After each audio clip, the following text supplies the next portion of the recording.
Ce programme de participation politique des femmes en Afrique s'est tenu à Dakar avec comme thème Jeunes et gouvernance.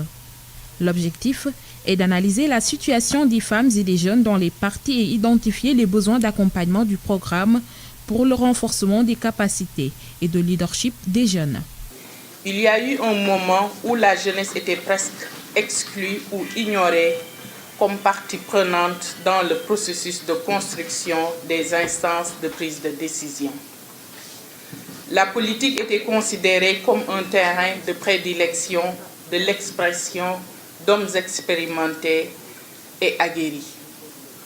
Parallèlement aux femmes qui étaient souvent désavantagées dans l'accumulation d'expériences pour s'engager en politique, les jeunes se retrouvaient systématiquement marginalisés en raison de leur jeune âge, de leurs ressources jugées limitées et de leur manque d'expérience. Comme l'indique l'un des objectifs de cette rencontre, il urge de jeter les bases d'une connexion profonde et durable de ces deux importantes catégories, puisqu'elles partagent le même sort peu enviable au sein des formations politiques.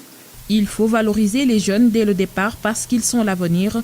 Selon Fatou Soussar, pour cette réussite, il faut la jonction hommes et dames. La question, c'est que c'est la frange la plus importante de la société et des partis politiques, mais leur représentation dans les instances est en contradiction avec leur poids démographique.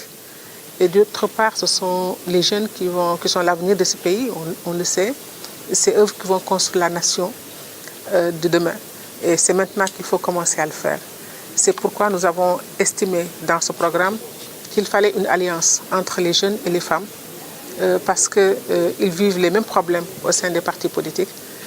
Cette alliance permettrait de se renforcer mutuellement, de trouver des stratégies pour plus d'affirmation. Pour Fatou Soussar, le but de ce dialogue, c'est d'évaluer la faible présence des jeunes dans la gouvernance des partis, ainsi que les rôles et responsabilités des jeunes dans les partis politiques, entre autres.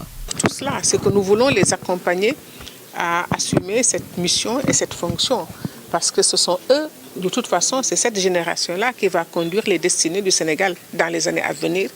Et on ne doit pas attendre qu'ils soient au pouvoir pour réfléchir sur qu'est-ce qu'ils doivent faire pour leur pays. C'est maintenant que nous devons le faire et c'est ça le sens aussi du programme que nous offrons. Les résultats attendus à la fin de ce programme sont de voir la représentation des jeunes dans la gouvernance politique, identifier les causes de la faible présence des jeunes pour pouvoir élaborer un plan d'action triennal pour le renforcement du leadership des jeunes. Il faut rappeler que c'est un projet qui sera mis en œuvre dans 8 pays africains, à savoir le Botswana, la Côte d'Ivoire, l'Eswatini, le Kenya, la République démocratique du Congo, la Tanzanie, le Zimbabwe et bien sûr le Sénégal.